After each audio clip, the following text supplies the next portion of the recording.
crazy old bat. Stay out of our business." Those were the exact words that came flying out of my daughter-in-law's mouth as she slammed her manicured hand against my kitchen counter.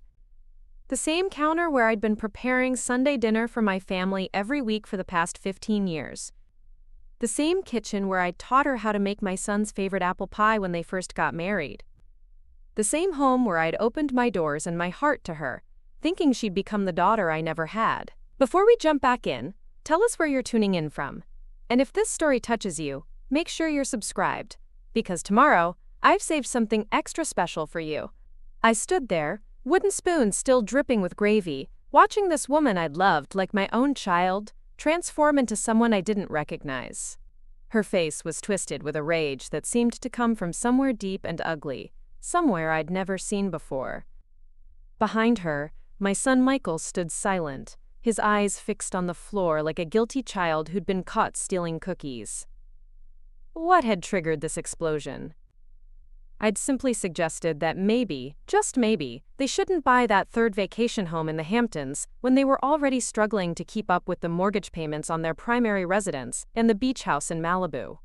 I'd watched them spiral deeper into debt over the past 2 years, living a lifestyle that their combined salaries as a marketing executive and real estate agent simply couldn't sustain. As someone who'd built a comfortable life through careful saving and smart investments, I thought I was offering helpful advice. Instead, I'd apparently crossed some invisible line that turned me from beloved mother-in-law into public enemy number 1. My name is Margaret Eleanor Whitfield, though most people call me Maggie, and at 72 years old, I thought I'd seen enough of life to avoid any major surprises. I'd been widowed for 8 years now, ever since my beloved Harold passed from a sudden heart attack that left me reeling but financially secure. Harold had been a brilliant man, an engineer who'd worked his way up from a small-town boy with calloused hands to the chief technology officer of a major automotive company. Together, we'd built a life of quiet prosperity, never flashy or ostentatious, but solid and dependable like the man himself. We'd raised our son Michael in a modest 3-bedroom house in Riverside Heights, a comfortable suburb where the lawns were well-maintained and the neighbors still waved to each other from their driveways. Even as Harold's salary grew over the years, we'd resisted the urge to move to one of those sprawling mansions in the hills. Instead, we'd renovated our original home, adding a sunroom where I could tend to my orchids and a workshop in the garage where Harold could tinker with his woodworking projects. We'd invested wisely, lived below our means, and saved diligently for retirement and for the family we hoped to pass our legacy to someday. Michael had been our pride and joy, a bright kid who'd inherited his father's analytical mind and my stubborn determination. He'd graduated with honors from State University with a degree in business administration, landed a good job at a growing marketing firm, and seemed to be following in our footsteps toward a stable, successful life. When he'd brought home Jessica 5 years ago, a stunning blonde with perfect teeth and an infectious laugh, I'd been overjoyed. At 35, Michael had dated plenty of women, but none had ever made his eyes light up the way Jessica did. Jessica Morrison came from what she described as humble beginnings, though I'd later learned that her definition of humble was quite different from mine. Her father owned a small chain of furniture stores, and her mother was a part-time yoga instructor who drove a BMW and vacationed in Europe every summer. Still, Jessica had worked hard to build her real estate career, and I'd admired her ambition and drive. She was charming, vivacious, and seemed to genuinely care about making Michael happy. When they'd announced their engagement after 2 years of dating, I'd welcomed her into our family with open arms. The wedding had been a lavish affair at the Grandview Country Club, far more expensive than what I would have chosen, but Jessica had insisted it was her dream wedding and Michael had been eager to make her happy. I'd contributed $10,000 toward the celebration, money I'd earmarked from Harold's life insurance policy specifically for Michael's wedding day. I'd watched my son beam with happiness as he danced with his new bride, and I'd felt nothing but gratitude that he'd found someone who made him so radiantly happy. For the first 2 years of their marriage, everything had seemed perfect. They'd bought a charming starter home in the same neighborhood where Michael had grown up, just 6 blocks from my house. Jessica would drop by regularly for coffee and advice about decorating or cooking. She'd seemed genuinely interested in learning family recipes and hearing stories about Michael's childhood. We'd spent hours together in my kitchen, her taking notes as I showed her how to make Harold's favorite pot roast, or the Christmas cookies that Michael had loved since he was little. I'd felt like I'd gained the daughter I'd always wanted but never had. Harold and I had tried for years to have more children after Michael, but it hadn't been in God's plan for us. Having Jessica in my life had filled a space I hadn't even realized was empty. She'd call me Mom Maggie, a nickname that had made my heart swell with warmth every time I heard it. When they'd announced they were trying to have children, I'd started secretly setting aside money for my future grandchildren's college funds, imagining all the ways I'd spoil them and love them. But somewhere along the way, things had started to change. It began subtly, with small comments and barely perceptible shifts in attitude. Jessica would make little remarks about the outdated furniture in my house, or suggest that I should consider moving to a senior living community where I'd have more activities and social opportunities. She'd started bringing her own coffee when she visited, claiming that my regular brand gave her headaches. She'd begun declining invitations to family dinners, saying she was too busy with work or had other commitments. Michael had started changing too, though I'd tried to convince myself I was imagining it. He'd become more distant, less likely to call just to chat, or stop by for impromptu visits. When I'd ask about his life or work, his responses had become shorter, more guarded. He'd started dressing differently, wearing expensive designer clothes that seemed out of character for the practical, down-to-earth man I'd raised. His new car, a flashy red sports car that cost more than I'd spent on vehicles in the past decade combined, had been the first real warning sign that something fundamental was shifting in his values. The changes had accelerated after they'd moved to their new house in Oakwood Estates, an upscale development where the homes started at $500,000 and climbed rapidly from there. Their new house was beautiful, I had to admit, with soaring ceilings, granite countertops, and a 3-car garage that housed Jessica's new Mercedes SUV alongside Michael's sports car. But it had also come with a mortgage payment that consumed nearly 60% of their combined income, leaving them stretched thin despite their good salaries. That's when the requests for money had started. Small amounts at first, always with reasonable explanations. They'd needed help with the down payment for Jessica's car because their credit was tied up in the house purchase. They'd needed a loan to cover the cost of new furniture because their old pieces looked shabby in the new space. They'd needed assistance with the country club membership fees because networking was essential for Jessica's real estate business. Each time, they'd promised to pay me back quickly, and each time I'd agreed because I wanted to help my son succeed and because I trusted that they had everything under control. But the requests? Preparing and narrating this story took us a lot of time. So if you are enjoying it, subscribe to our channel. It means a lot to us. Now, back to the story. Had become more frequent and the amounts larger. Jessica had started dropping hints about expensive vacations they wanted to take, designer handbags she simply had to have, and home renovations that couldn't wait. When I gently suggested that maybe they should slow down their spending until they'd built up more savings, Jessica's demeanor toward me had cooled noticeably. She'd started making comments about how I didn't understand the pressures of modern life, or the importance of maintaining appearances in their social and professional circles. The breaking point had come 3 months ago when they'd announced their plan to buy a vacation home in Malibu. The beach house cost $800,000, and they'd already put down earnest money before even consulting with me about it. When I'd expressed concern about their ability to afford 3 properties on their current income, Jessica had exploded with a fury that had shocked me to my core. That's when she'd called me a crazy old bat for the first time, though certainly not the last. She'd accused me of being jealous of their success and bitter about my own mundane life. She'd said that just because Harold and I had been content to live like boring middle-class people didn't mean that she and Michael had to settle for such mediocrity. She'd suggested that if I really loved my son, I'd support his dreams instead of trying to hold him back with my pessimistic attitudes and outdated values. Michael had stood by silently during that entire outburst, never once defending me or asking Jessica to lower her voice or show some respect. When I'd looked at him with tears in my eyes, silently begging him to say something, anything, to show that our relationship still mattered to him, he'd simply shrugged and mumbled something about me not understanding their situation. That night, I'd gone to bed feeling more alone and heartbroken than I had since Harold's funeral. But Jessica wasn't finished with me yet. Over the following weeks, she'd launched what felt like a systematic campaign to drive a wedge between Michael and me.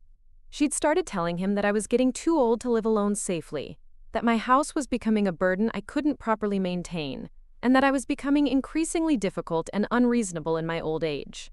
She'd convinced him that my financial advice came from a place of jealousy rather than genuine concern, and that my reluctance to loan them more money proved that I didn't really care about their happiness. The manipulation had been subtle but effective. Michael had started questioning my mental sharpness, asking if I was remembering to take my medications and whether I'd considered having someone help me with my finances. He'd suggested that maybe I should sell my house and move into one of those retirement communities where I'd have built-in social activities and wouldn't have to worry about home maintenance. The suggestion had stung because I knew it was coming from Jessica, not from any genuine concern about my welfare. My house had been my sanctuary, the place where Harold and I had built our life together, and where every room held precious memories. I'd maintained it meticulously, keeping the garden that Harold had loved and preserving the workshop where his tools still hung in perfect order. The idea of giving up my independence and moving into institutional housing felt like surrendering the last connection I had to the life I'd shared with my husband. But Jessica had been relentless in her campaign. She'd started making comments to other family members about her concerns for my welfare, painting herself as the caring daughter-in-law who was worried about an aging woman living alone. She'd suggested to Michael's cousins and my sister-in-law that I was becoming forgetful and might benefit from more supervision. She'd even had the audacity to call my doctor's office, claiming to be concerned about my mental health and asking if there were signs of dementia they should be watching for. The final straw had come last Sunday when they'd arrived for what I'd thought would be our regular family dinner. I'd spent the morning preparing Michael's favorite meal, the same pot roast and mashed potatoes I'd been making for him since he was a child. I'd set the table with my good china, the set Harold had given me for our 20th wedding anniversary, and I'd even picked fresh flowers from my garden for the centerpiece. Instead of the pleasant family meal I'd anticipated, I'd found myself facing what felt like an intervention. Jessica had come armed with printed materials about senior living communities and a list of real estate agents who specialized in helping older adults downsize their homes. She'd spread the brochures across my dining room table like she was presenting a business proposal, talking about the benefits of community living and the relief I'd feel once I was freed from the burden of maintaining my own home. When I'd politely but firmly declined to even look at the materials, explaining that I was perfectly capable of caring for myself and my home, Jessica's mask had finally slipped completely. She'd stood up from my table, knocking over her water glass in the process, and launched into a tirade that had left me speechless with its venom and cruelty.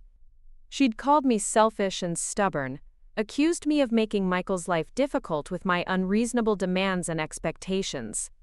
She'd said that my refusal to consider assisted living was proof that I cared more about my own comfort than about the stress I was causing my son. She'd suggested that my reluctance to simplify my living situation was actually a sign of declining mental capacity, that any reasonable person my age would jump at the chance to have fewer responsibilities. And then she delivered the line that had cut me to the bone. "You're nothing but a crazy old bat who's too proud to admit she can't take care of herself anymore. You're holding Michael back from living his best life because you're terrified of being alone. Well, guess what, Maggie? You already are alone, and all your stubbornness isn't going to change that." The words had hung in the air like poison, and I'd felt something fundamental shift inside me. This wasn't the woman I'd welcomed into my family with open arms. This wasn't the young bride I'd taught to make apple pie and shared stories with about Michael's childhood. This was someone who saw me as nothing more than an obstacle to overcome, a problem to be solved, a burden to be managed. What had hurt even more than Jessica's cruelty was Michael's continued silence.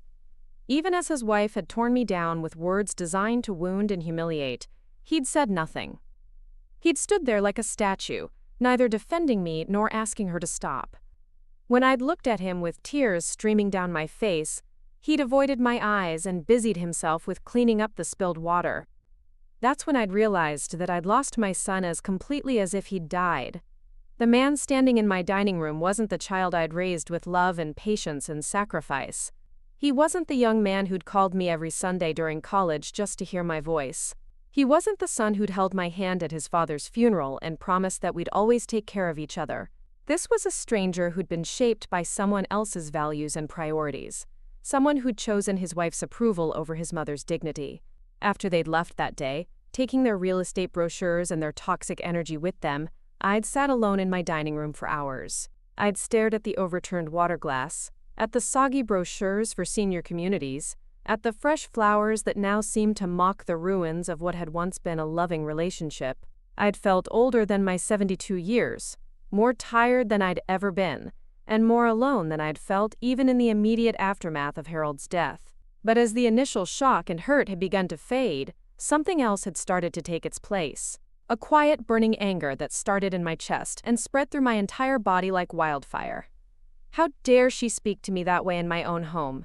How dare she try to manipulate my son into believing that loving his mother was somehow holding him back? How dare she treat me like I was some doddering old fool who couldn't be trusted to make my own decisions about my own life? I had spent the rest of that evening walking through my house, really looking at it for the first time in months. I had seen it through my own eyes instead of through Jessica's critical gaze.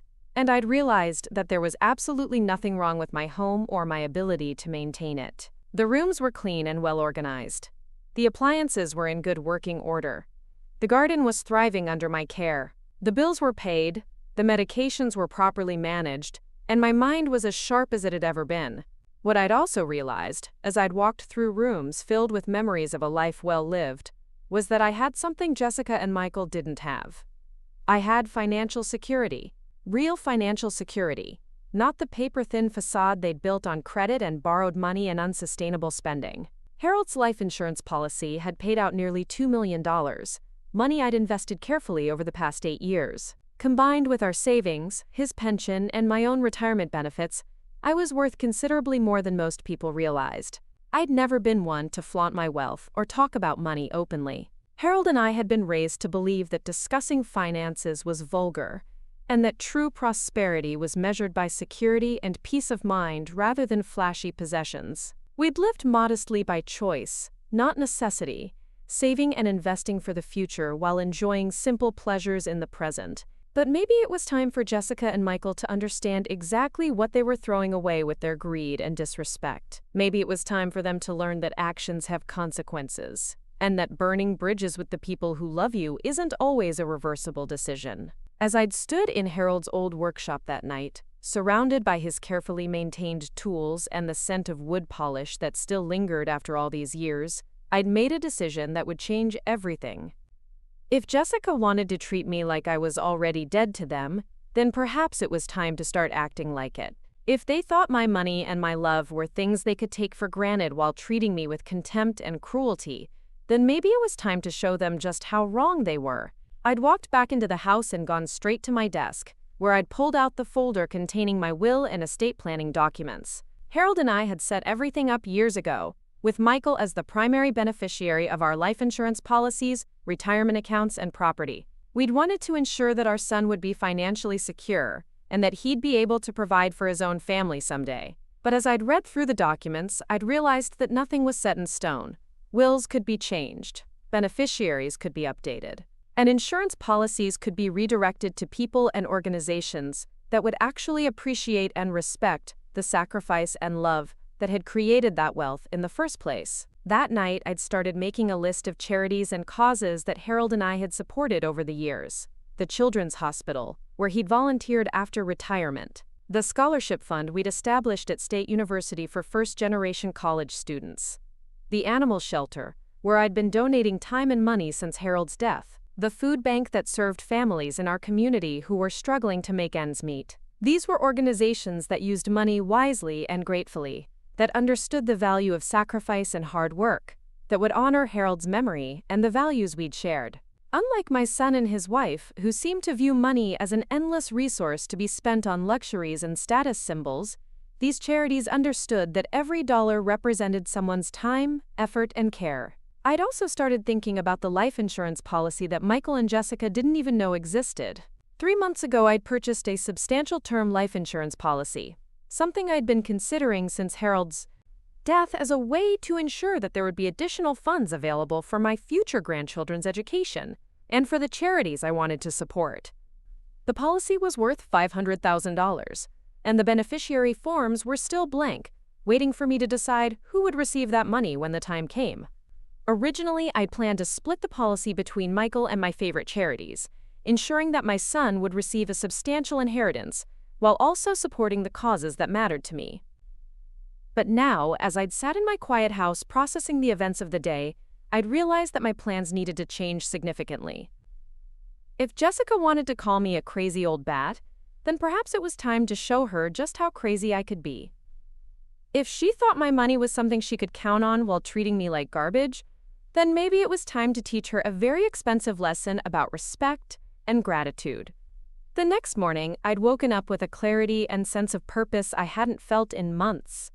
I'd made my coffee, tended to my orchids, and then I'd picked up the phone to call my attorney. Harold and I had worked with the same law firm for over 20 years, and our lawyer, Robert Chen, had handled everything from our wills to our business contracts to the estate planning after Harold's death. Robert had been surprised to hear from me so early on a Monday morning, but he'd listened patiently as I'd explained that I wanted to make some significant changes to my estate planning documents.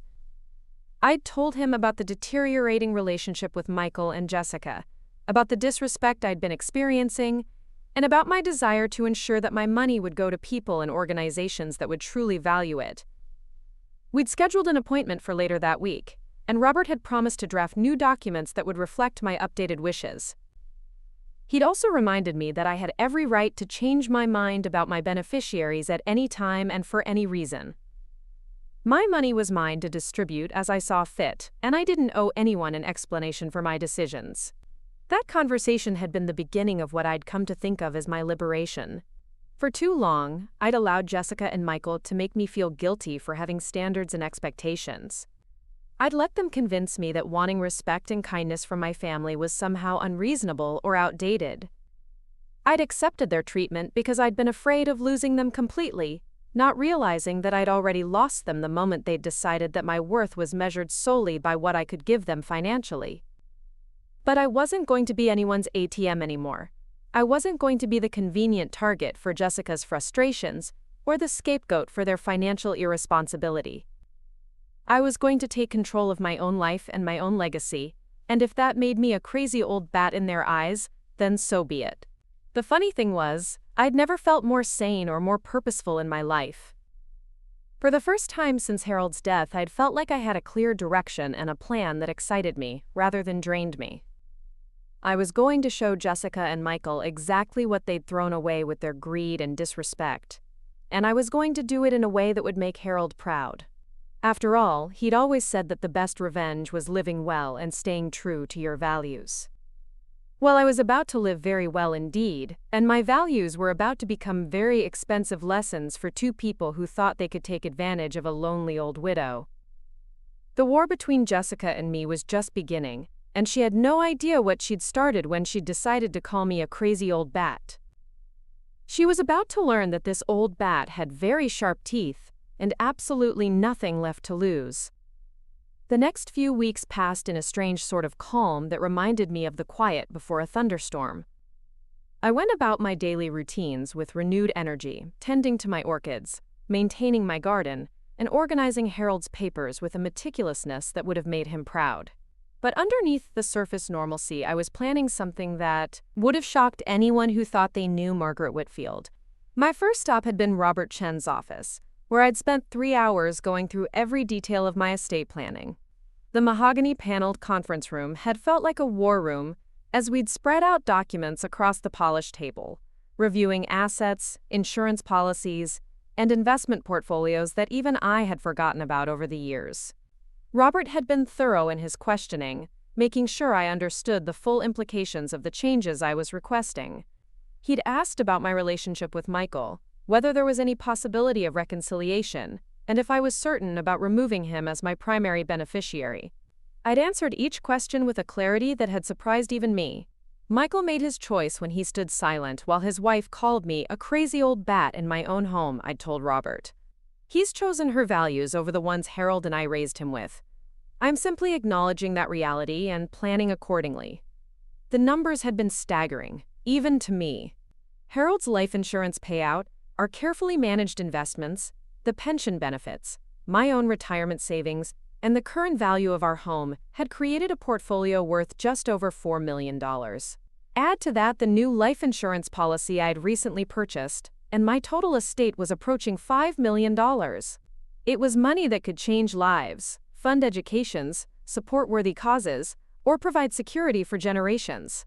It was also money that Jessica had apparently been counting on, based on some comments she'd made to Michael's cousin Sarah about their long-term financial planning. Sarah had mentioned it to me during a phone call, thinking I'd be pleased to know that Jessica was considering my eventual contribution to their family's future. Instead, the revelation had made my blood run cold. Jessica wasn't just disrespecting me in the present, she was already spending my money in her mind, treating my death as a financial opportunity rather than a loss. Robert had drafted new documents that reflected my updated priorities. The children's hospital where Harold had volunteered would receive $1 million, enough to fund their new pediatric wing that had been struggling for financing.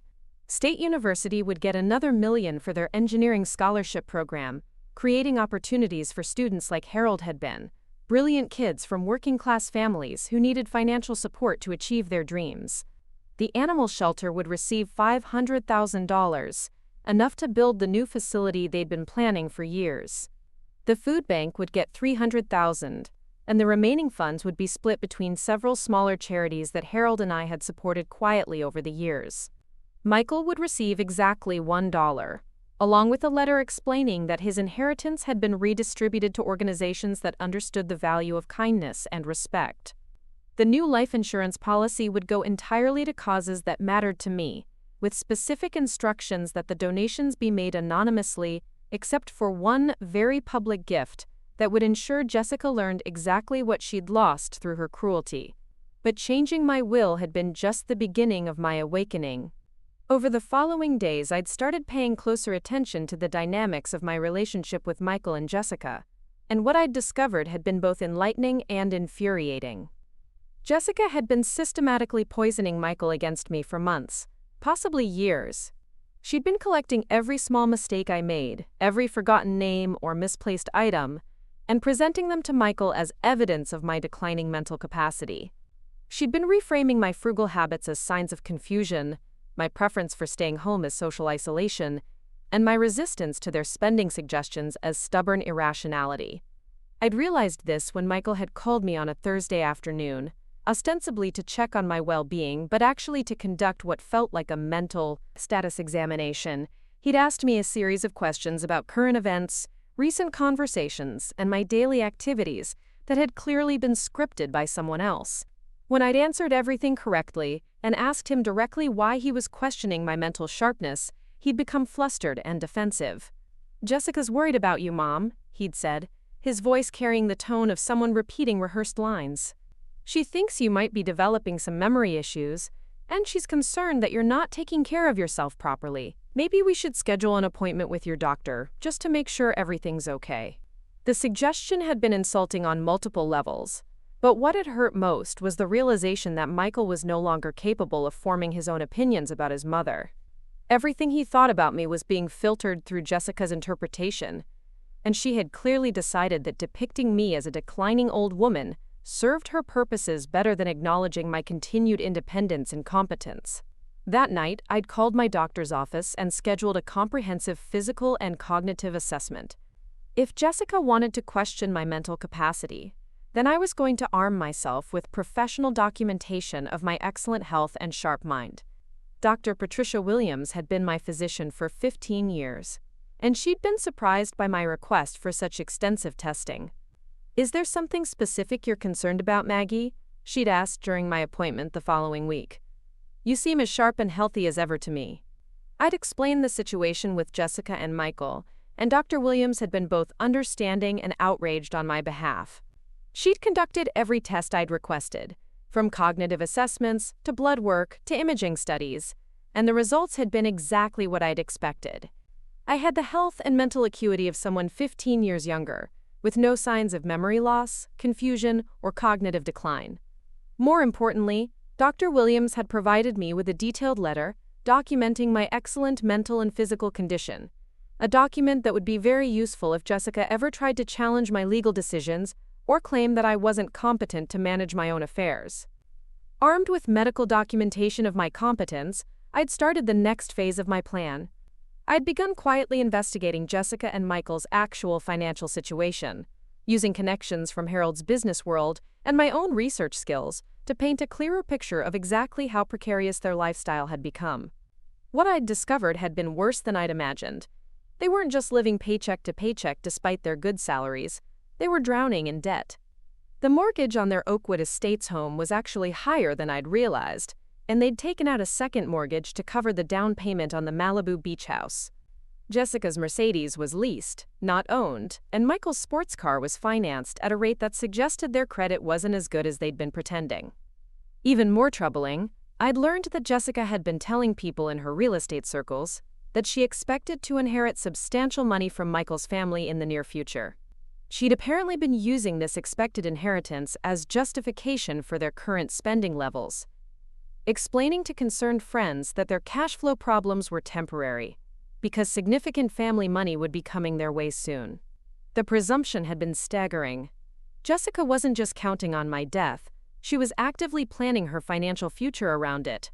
She'd turned my eventual passing into a business plan, a solution to their self-created money problems. The discovery had crystallized my resolve in a way that nothing else could have. I'd also learned that Jessica had been spreading rumors about my mental state beyond just Michael. She'd been telling neighbors, family members, and anyone who would listen that she was concerned about my ability to live independently. She'd suggested that I was becoming forgetful, potentially unsafe, and probably needed supervision or assistance with daily activities. This campaign of character assassination had been strategic and deliberate. By positioning herself as the concerned daughter-in-law who was worried about an aging relative, Jessica had been laying the groundwork for something bigger. I'd suspected she was planning to convince Michael that I needed to be moved into assisted living, which would conveniently free up my house to be sold and the proceeds added to their available funds. The realization that Jessica saw me not as a person but as a financial resource to be managed and eventually harvested had been the final straw. I'd spent weeks being hurt and confused by her treatment of me, wondering what I'd done wrong to deserve such hostility. Now I understood that I hadn't done anything wrong. I'd simply had the misfortune of having money that Jessica wanted and independence that she saw as an obstacle to getting it. That understanding had liberated me from any remaining guilt about my decision to change my will. I wasn't being vindictive or petty, I was being realistic. Jessica had already written me off as a soon-to-be former impediment to her financial goals. I was simply acknowledging that reality and responding accordingly. My next step had been to start building a support network of people who actually cared about my well-being, rather than my bank account. I'd reached out to old friends I'd lost touch with over the years, neighbors I'd been too grief-stricken to socialize with after Harold's death, and family members who'd been pushed aside during Michael and Jessica's campaign to isolate me from potential allies. The response had been overwhelming and heartwarming. People had been delighted to hear from me, concerned about my welfare and eager to spend time together. I'd realized that my loneliness over the past few years hadn't been an inevitable consequence of aging. It had been the result of Jessica's systematic efforts to make me dependent on her and Michael for social contact and emotional support. I'd started having lunch dates with my sister-in-law Catherine, Harold's younger sister who lived about an hour away. Catherine had always been sharp-tongued and observant, and she'd had Jessica's number from the very beginning. She'd been biting her tongue for years, not wanting to interfere in Michael's marriage, but she'd been watching Jessica's behavior with growing concern. "I never liked that girl," Catherine had said over salmon and white wine at our favorite restaurant. "She's got calculating eyes and a smile that never reaches them." I kept hoping Michael would see through her act, but love makes people stupid sometimes. Catherine had also confirmed something I'd suspected but hadn't wanted to believe. Jessica had been working behind the scenes to limit my contact with other family members, suggesting that I was becoming difficult and antisocial, that visits from relatives upset me, and that it was better for everyone if they gave me space to adjust to my new circumstances. She told everyone you were having a hard time adjusting to widowhood and needed time to process your grief, Catherine had explained. She made it sound like she was protecting you from unwanted attention, but really she was cutting you off from people who might have noticed what she was doing to you. The manipulation had been sophisticated and effective. Jessica had isolated me from my support system while positioning herself as my primary caregiver and advocate, making me dependent on her for social contact while simultaneously undermining my confidence and independence. It was a classic pattern of emotional abuse, and I'd been too trusting and grief-stricken to recognize it for what it was. But I was recognizing it now, and I was fighting back in ways that Jessica couldn't have anticipated. I'd started rebuilding my social connections, documenting my excellent mental and physical health, and quietly gathering information about Jessica and Michael's true financial situation. Most importantly, I'd started planning something that would demonstrate exactly what their cruelty and greed had cost them. The opportunity had come sooner than I had expected when Jessica had called me on a Tuesday morning in late September. Her voice had been different, less confident and commanding than usual, with an undertone of anxiety that had immediately caught my attention. "Hi, Mom Maggie," she'd said, using the nickname that now sounded forced and artificial. "I hope you're doing well. I was wondering if we could get together for coffee this week. There's something Michael and I wanted to discuss with you." The request had been surprising because Jessica had been avoiding me since our confrontation 3 weeks earlier. Michael had called a few times with his scripted wellness checks, but Jessica hadn't spoken to me directly since the day she'd called me a crazy old bat in my own dining room. I'd agreed to meet them, curious to see what they wanted, but already suspecting it had something to do with money. Their financial situation had been deteriorating rapidly, based on the information I'd been gathering, and I'd wondered when they would swallow their pride enough to ask for help again. We'd met at a upscale coffee shop in the downtown district, the kind of place where Jessica liked to be seen, because it reinforced her image as successful and sophisticated. She'd arrived wearing a new designer outfit that probably cost more than most people spent on clothing in 6 months, while Michael had looked uncomfortable and slightly disheveled. The conversation had started with small talk and forced pleasantries, but I'd been able to see the tension beneath Jessica's polished exterior. Her smile had been too bright, her laugh too loud, and her compliments about my appearance too effusive. She'd been working up to something big, and I'd settled back to watch the performance. Finally, after 20 minutes of meaningless chatter, Jessica had gotten to the point. "Mom Maggie, we wanted to talk to you about something important. Michael and I have been presented with an incredible business opportunity, something that could really secure our financial future and set us up for long-term success." She'd gone on to explain that a former colleague of hers had started a luxury real estate development company and was looking for investors. The opportunity was supposedly exclusive, available only to a select group of people who could provide substantial capital in exchange for guaranteed returns that far exceeded anything available through traditional investments. "The minimum investment is $200,000, Jessica had continued, her eyes bright with excitement that looked genuine for the first time in months. "But the returns are incredible, Mom Maggie. We're talking about doubling our money within 18 months, with the potential for even higher profits if the development exceeds expectations." I'd listened to the entire pitch with growing amazement at Jessica's audacity. She was asking me to invest $200,000 in a scheme that sounded suspiciously like a sophisticated scam, all while maintaining the pretense that she was offering me a favor rather than asking for help with her financial problems. The irony had been delicious. 3 weeks after calling me a crazy old bat and suggesting that I was too mentally incompetent to manage my own affairs, Jessica was asking me to hand over a substantial sum of money for an investment opportunity that any rational person would research thoroughly before considering. When she'd finished her presentation, I'd asked a few pointed questions about the development company, the specific properties involved, and the guarantees being offered for these remarkable returns. Jessica's answers had been vague and evasive, full of phrases like proprietary information and exclusive insider knowledge that had confirmed my suspicions about the legitimacy of the opportunity. I'd told them I needed time to consider the proposal and discuss it with my financial advisor, which had clearly not been the immediate enthusiastic response they'd been hoping for. Jessica's mask had slipped slightly, revealing a flash of frustration and impatience that she'd quickly covered with another too bright smile. Of course, Mom Maggie, she'd said. We just wanted to make sure you had the chance to participate before the opportunity closes. But don't wait too long. They're only accepting investors through the end of the month. The artificial deadline had been another red flag, a classic high-pressure sales tactic designed to prevent potential investors from conducting proper due diligence. I'd promised to give them an answer within a few days, and we'd parted ways with Jessica looking confident that she'd successfully manipulated another elderly victim. That evening, I'd called Robert Chen and asked him to investigate the development company Jessica had mentioned. It had taken him less than 24 hours to confirm what I'd already suspected. The company was legitimate, but the investment opportunity Jessica had described didn't exist.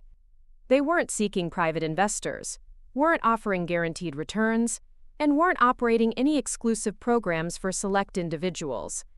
Jessica had been lying about everything, probably in an attempt to convince me to give them money that would actually be used to pay down their mounting debts rather than fund any legitimate investment.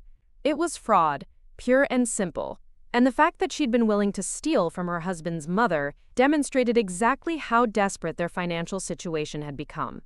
But Jessica's attempted scam had also given me an opportunity I couldn't have planned better myself. She'd handed me the perfect way to demonstrate the consequences of her disrespect while protecting myself from any future manipulation attempts. I'd called Michael the next day and asked him to come over alone, telling him I wanted to discuss the investment opportunity without Jessica present. He'd seemed surprised by the request, but had agreed to stop by that evening after work. When Michael had arrived at my house, I'd been struck again by how much he'd changed over the past few years. The confident, principled young man I'd raised had been replaced by someone who looked tired, stressed, and morally compromised. He'd sat in Harold's old chair, fidgeting with his car keys and avoiding eye contact as I'd poured coffee and settled into my own seat across from him. Michael, I'd begun carefully. I've been thinking about the investment opportunity Jessica presented, and I have some concerns I'd like to discuss with you. Before I make any decisions about my money, I need to understand exactly what's happening with your finances. His reaction had been immediate and defensive. There's nothing wrong with our finances, Mom. We're doing fine. Jessica found a great opportunity, and we thought you might want to participate because you're always talking about making your money work harder. I'd listened to him lie to my face with a calm that had surprised both of us. Then I'd pulled out a folder containing the financial information Robert had helped me gather and placed it on the coffee table between us. Michael, this folder contains documentation of your current debt levels, your mortgage payments, your credit card balances, and your monthly expenses.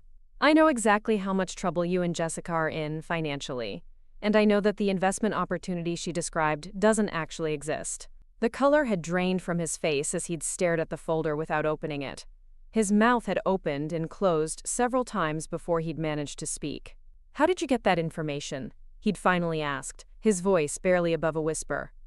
I had it researched by professionals, I'd replied matter-of-factly. When someone asks me to invest $200,000, I do my due diligence. What I discovered is that you and Jessica are drowning in debt, living far beyond your means, and apparently willing to defraud your own family to keep up the illusion of success.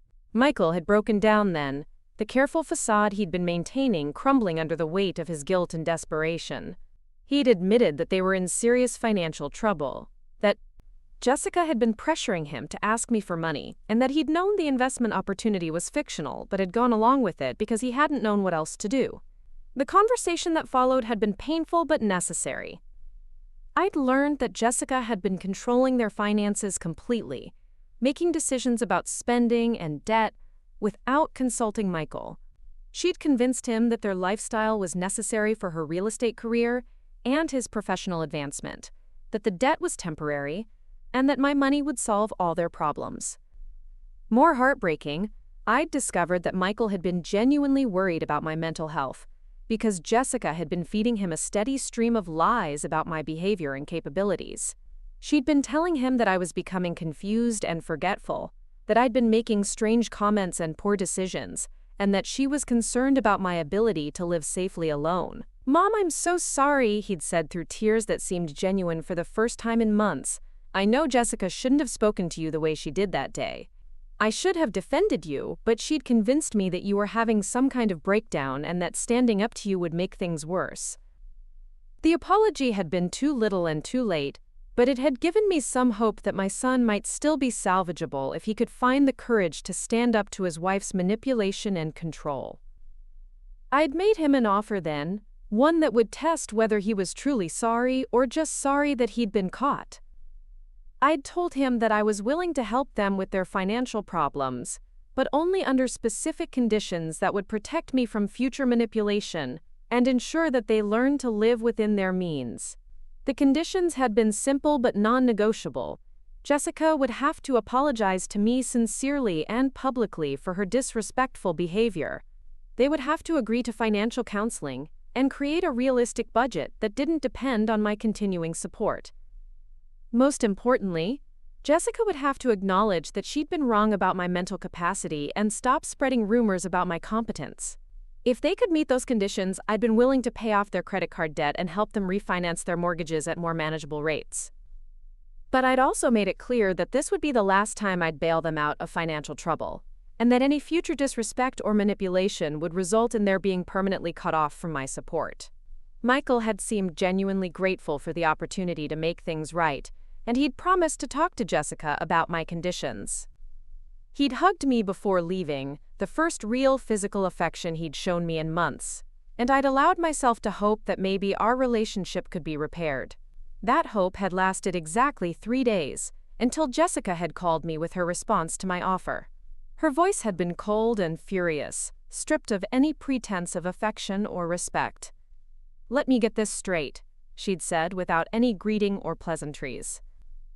"You want me to grovel and apologize and submit to financial counseling like some kind of irresponsible child, all so you can loan us money that we'll have to pay back anyway?" I'd corrected her misunderstanding calmly. "I'm offering to pay off your debts entirely, not loan you money. But yes, I expect basic respect and evidence that you're committed to changing the spending patterns that created this problem in the first place." Her response had been swift and vicious. "You know what, Maggie? Keep your money. We don't need your charity, and we sure as hell don't need your lectures about responsibility. Michael and I are perfectly capable of handling our own problems without interference from a lonely old woman who uses money to try to control people." She'd continued her tirade, accusing me of being manipulative and controlling, of trying to break up her marriage, and of using my wealth as a weapon against people who'd done nothing but try to include me in their lives. According to Jessica's version of events, I was the void villain in our story, a bitter widow who resented her son's happiness and success. The phone call had ended with Jessica delivering an ultimatum of her own. "You can take your conditions and your money and shove them both," she'd snarled. "Michael and I will figure out our own solutions, and when we do, don't expect us to come crawling back to thank you for your generosity." When I'd hung up the phone, I'd felt something settle inside me with the finality of a door closing. Jessica had made her choice, and in doing so, she'd sealed her fate. There would be no more chances, no more opportunities for reconciliation, and certainly no more access to my money or my goodwill. I'd called Robert Chan that same afternoon and instructed him to finalize all the changes to my estate planning documents. Jessica and Michael had shown me exactly who they were and what they valued, and I was going to spend the rest of my life making sure that their choices had consequences they'd never forget. The war Jessica had started with her cruelty was about to escalate in ways she couldn't imagine, and I was no longer interested in mercy or second chances. She'd called me a crazy old bat, and now she was going to discover just how crazy this old bat could be when properly motivated. The months following Jessica's ultimatum passed with an eerie tranquility that reminded me of the calm surface of a deep lake hiding powerful currents beneath. I went about my daily routine with renewed purpose, tending to my affairs with the methodical precision of someone who understood that every detail mattered. What Jessica and Michael didn't realize was that their rejection of my conditions had freed me from any lingering obligation to consider their feelings or their future. I spent those autumn months strengthening the relationships I'd rediscovered, and building new ones that enriched my life in ways I hadn't experienced since Harold's death. Catherine and I had become regular companions, taking weekend trips to antique shops and art galleries, rediscovering interests I'd neglected during my years of grief and isolation. My neighbor Dorothy, a retired teacher who'd been widowed around the same time as me, had become a close friend and walking partner. I'd also reconnected with several couples from Harold's engineering firm, people who drifted out of my life not through any conscious decision, but simply because grief had made socializing feel impossible for so long. Now I found myself hosting dinner parties again, filling my house with laughter and conversation for the first time since my husband's death. The irony wasn't lost on me that Jessica's attempts to isolate me had actually motivated me to rebuild a social life richer and more fulfilling than anything I'd had in years. Her efforts to make me dependent on her and Michael had backfired spectacularly, leaving me more independent and socially connected than I'd been since before Harold's illness. During this period, I also threw myself into volunteer work with an enthusiasm that surprised everyone, including myself. The animal shelter welcomed my increased involvement, and I found myself spending several afternoons each week helping with administrative tasks and fundraising events. The Children's Hospital invited me to join their board of directors, a position that gave me insight into their financial needs and operational challenges. Most rewarding of all, I'd started mentoring young women through a program at the community college, sharing advice about financial planning, career development, and life skills that I'd learned through decades of marriage and widowhood. These young women reminded me of Jessica when I'd first met her, ambitious and eager, but lacking the wisdom that only comes through experience. Unlike Jessica, however, they listened respectfully to advice and expressed genuine gratitude for guidance. Working with these young women had crystallized something important for me. The problem with Jessica hadn't been her ambition, or even her desire for financial security. The problem had been her willingness to achieve her goals through manipulation, disrespect, and outright deception. She'd viewed relationships as transactions, and people as resources to be exploited rather than cherished. Meanwhile, Michael had been making increasingly desperate attempts to rebuild our relationship, though his efforts were clearly motivated by financial pressure rather than genuine remorse. He'd started calling more frequently, dropping by unannounced with flowers or small gifts, and suggesting activities we could do together. His overtures had a forced quality that made them more painful than endearing. During one particularly uncomfortable visit in early November, he'd brought up the subject of my estate planning with a transparency that had shocked me. "Mom," he'd said as we sat in my living room drinking coffee, "I know things have been strained between us lately, but I want you to know that Jessica and I don't expect anything from you financially. We're going to figure out our own problems." The statement had been clearly rehearsed, probably at Jessica's direction, and was obviously intended to reassure me that they weren't pursuing my money while simultaneously reminding me that I had money they might eventually need. The calculated nature of the comment had disgusted me more than Jessica's outright hostility. I'd responded with careful neutrality, thanking him for his consideration while giving no indication of my actual plans. What Michael didn't know was that Robert Chen had already filed all the necessary paperwork for my updated will, and that several of my chosen beneficiaries had been quietly notified about potential future donations, so they could begin preliminary planning. The Children's Hospital had been particularly excited about the prospect of funding their new pediatric wing, and their development director had shared architectural plans and timelines that filled me with anticipation. Knowing that my money would create tangible benefits for sick children gave me more satisfaction than any luxury purchase Jessica and Michael could have made with those same funds. As winter approached, Jessica and Michael's financial situation had continued deteriorating at an alarming pace. Through my network of connections in the real estate and business communities, I'd learned that Jessica was struggling professionally as well as personally. Her reputation for aggressive tactics and unrealistic promises had caught up with her, and several high-profile deals had fallen through due to her misrepresentations and unprofessional behavior. Michael's career had also suffered, though more indirectly. His distraction over their financial problems had affected his work performance, and his expensive lifestyle had created tension with colleagues who couldn't understand how a marketing executive could afford such extravagant spending. The sports car and designer clothes that were supposed to project success were actually undermining his professional credibility. Their situation had reached a crisis point in December, when they'd missed 2 mortgage payments on their primary residence. The bank had sent formal notices threatening foreclosure proceedings, and their credit card companies had started reducing limits and demanding immediate payments for overdue balances. It was during this crisis that Jessica had made her first direct contact with me since our phone confrontation in September. She'd appeared at my door on a cold Tuesday evening, looking haggard and desperate in a way that would have once aroused my sympathy but now only reinforced my resolve. "Mom, Maggie," she'd said, abandoning any pretense of casual social interaction. "I need to talk to you about something important. Can I come in?" I'd let her into my living room but hadn't offered coffee or made any gesture of hospitality. She'd sat on the edge of Harold's old chair, her usual poise replaced by barely controlled anxiety. "Look," she'd begun, her voice strained, "I know we've had our differences, and I know I said some things I shouldn't have said.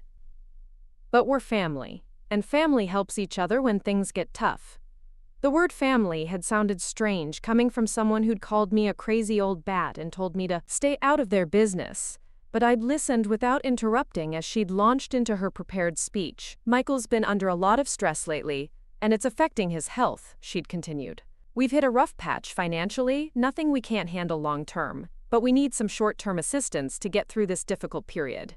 She'd gone on to explain that they needed help with their mortgage payments, just enough to catch up on what they owed, and give them breathing room to restructure their debts. The amount she'd mentioned was substantial, nearly $50,000, but she'd presented it as a temporary loan that they'd repay with interest as soon as their situation stabilized. What had struck me most about her presentation was its complete lack of acknowledgement for her previous behavior.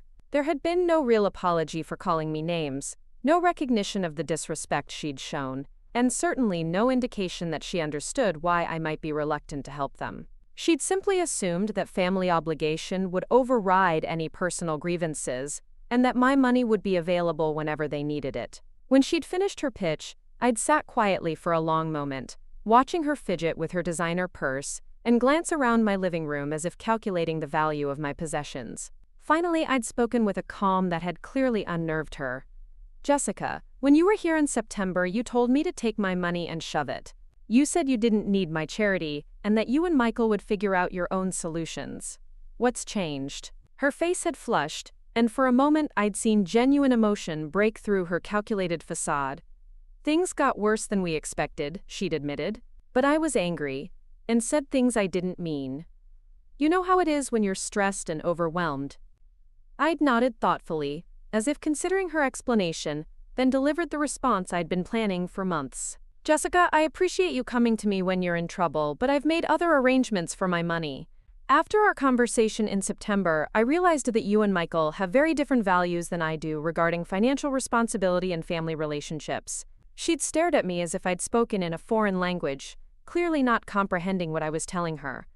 "What do you mean, other arrangements?" she'd asked. "I mean that I've updated my estate planning to reflect my priorities and values," I'd explained matter-of-factly. "My assets will be going to organizations that share my commitment to responsibility, respect, and genuine service to others." The implications had taken a moment to sink in, but when they did, Jessica's reaction had been explosive. She'd jumped up from the chair, her face contorting with rage and disbelief.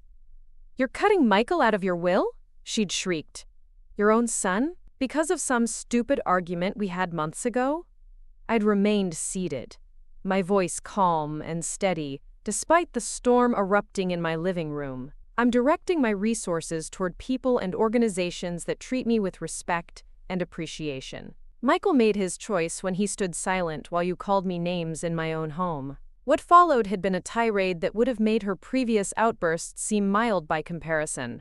Jessica had accused me of being vindictive, manipulative, and mentally unstable.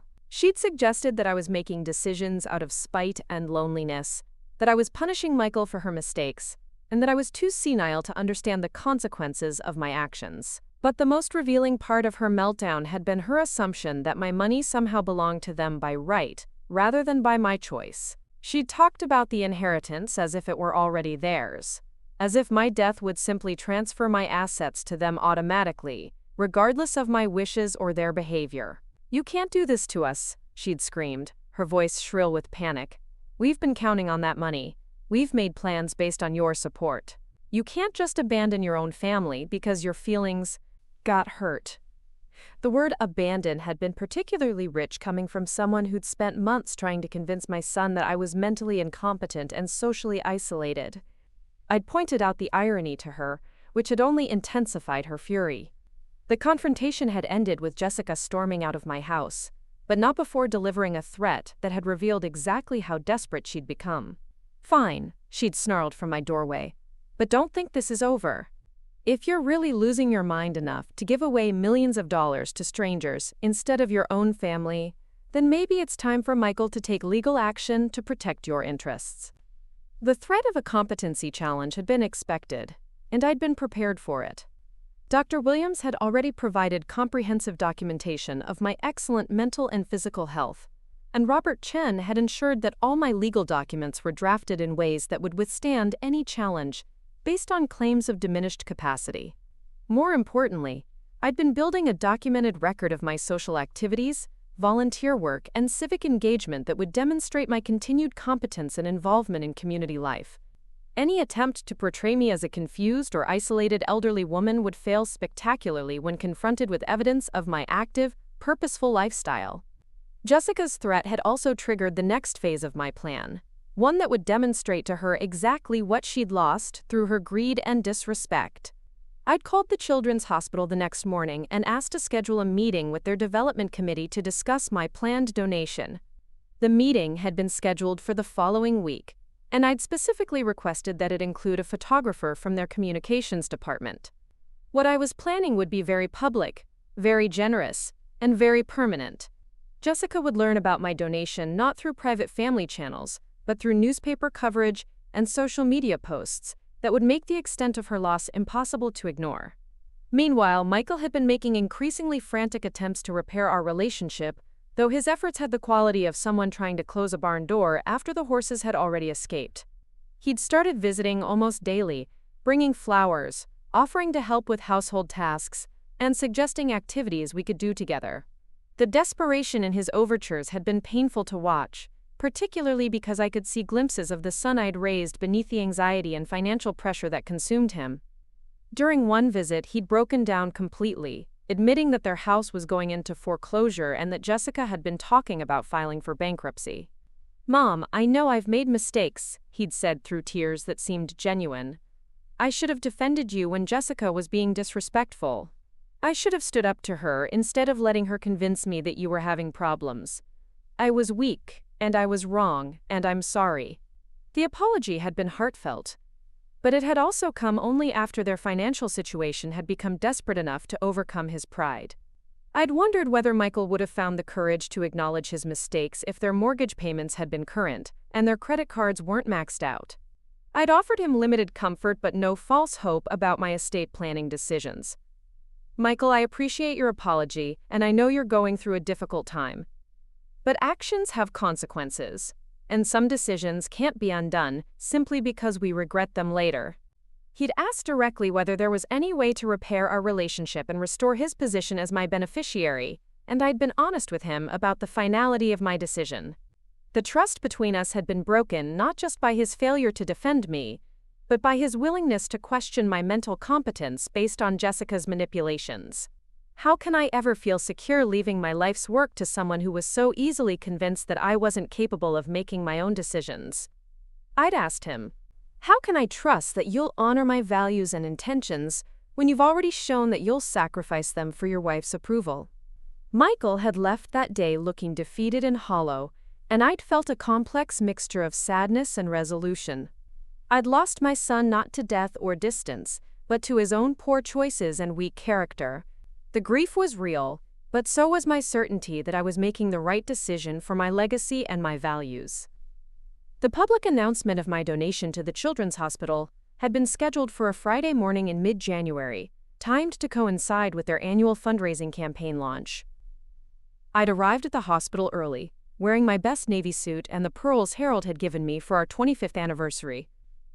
The press conference had been small but well attended, with representatives from the local newspaper, television station, and several community organizations. When the hospital's director had announced my $5 million donation to fund the new pediatric wing, the response had been immediate and emotional. Several board members had tears in their eyes as they'd thanked me for the gift, and the hospital's chief pediatrician had spoken movingly about the children whose lives would be saved in the new facility. I'd felt a deep sense of satisfaction knowing that my money would create something lasting and meaningful, something that would help families during their most difficult moments. The photographer had captured the moment when I'd handed over the ceremonial check, and I'd specifically requested copies of all the photos for my personal files. What I'd really wanted, though, was documentation that would eventually find its way to Jessica and Michael, proof of exactly what their disrespect had cost them. The news coverage had been extensive, with both the newspaper and television station running stories about the donation and my motivations for supporting pediatric healthcare. I'd been interviewed about my decision, and I'd spoken honestly about wanting to honor Harold's memory and support causes that reflected our shared values of service and compassion. The article had been published on Sunday morning, complete with a large photograph of me presenting the check and a detailed story about my background and philanthropic intentions. I'd bought several copies of the newspaper and had one framed for my living room, a permanent reminder of how satisfying it felt to use my resources for genuine good. Jessica and Michael's reaction to the news coverage had been swift and predictable. Michael had called within hours of the article's publication, his voice shaking with shock and disbelief. "Mom, I just saw the newspaper," he'd said. "$5 million? You gave away $5 million? I'd confirmed the donation calmly, explaining that it was just the beginning of my philanthropic plans and that I intended to give away most of my remaining assets during my lifetime, rather than waiting until after my death.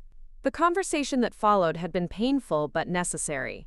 Michael had begged me to reconsider, to at least set aside something for him and any future grandchildren I might have. He'd promised that things would be different, that Jessica would change her behavior, that they'd both prove worthy of my trust and support. But promises made under financial duress weren't worth much, and I'd told him so directly. "Michael, if Jessica is capable of change, then she should demonstrate it through her actions over time, not through promises made when you're facing foreclosure." I'd also pointed out that his concern about future grandchildren was somewhat premature, given that he and Jessica had never expressed any serious intention to have children, and were obviously in no financial position to support them responsibly. The call had ended with Michael hanging up abruptly, and I'd sat in my quiet house feeling both liberated and melancholy. I'd finally taken complete control of my legacy and my relationships, but the victory had come at the cost of losing my only child. Over the following weeks, I'd received dozens of thank you notes from families whose children had been treated at the hospital, people who'd heard about my donation, and wanted to express their gratitude. Reading their stories about sick children who'd been healed and families who'd been supported through medical crises had reinforced my conviction that I'd made the right choice. I'd also received invitations to serve on boards, speak at events, and participate in other philanthropic activities. My donation had established me as a serious player in the local charitable community, opening doors to relationships and opportunities that enriched my life in ways that no amount of money could have achieved for Jessica and Michael. Meanwhile, their financial situation had continued its downward spiral. The foreclosure on their house had proceeded as scheduled, and they'd been forced to move into a small apartment in a much less prestigious neighborhood. Jessica's real estate business had essentially collapsed as word spread about their personal financial problems, and Michael had been forced to take a lower-paying job after his performance at his previous company had deteriorated beyond repair. The final chapter of our story had played out in March, when Jessica had made one last desperate attempt to claim what she still apparently considered her rightful inheritance. She'd retained a lawyer and filed a petition challenging my mental competency, claiming that my large charitable donations were evidence of diminished capacity, and that I needed a guardian to protect my interests. The legal challenge had been exactly what I'd expected and prepared for. Robert Chen had been ready with comprehensive documentation of my excellent health, detailed records of my active social and civic life, and expert testimony about my mental acuity and decision-making capacity. The court hearing had been brief and decisive. Dr. Williams had testified about my perfect health and sharp mind.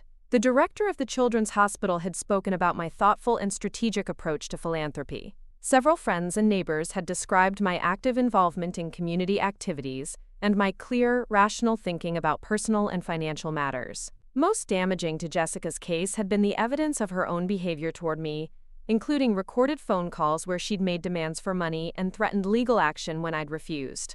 The judge had been particularly unimpressed by the revelation that Jessica was challenging my competency primarily because I'd chosen to donate money to charity, rather than leave it to family members who'd been openly disrespectful and financially irresponsible. The petition had been dismissed with prejudice, meaning that Jessica couldn't file similar challenges in the future. The judge had also ordered her to pay court costs and attorney fees, adding financial insult to the injury of her failed legal gambit. More satisfying than the legal victory had been the public nature of the proceedings. The local newspaper had covered the hearing, and the story had included details about Jessica's behavior that painted her in an extremely unflattering light.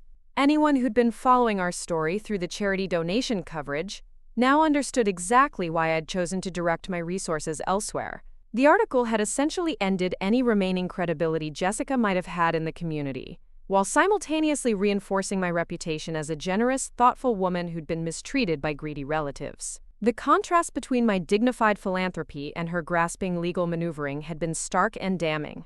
In the months following the dismissed competency challenge, Jessica and Michael had finally stopped trying to contact me. Their apartment lease had expired, and they'd moved away from the area entirely, presumably to start over somewhere that their reputation hadn't preceded them. I'd learned through mutual acquaintances that they'd eventually divorced, with each blaming the other for their financial ruin and social disgrace.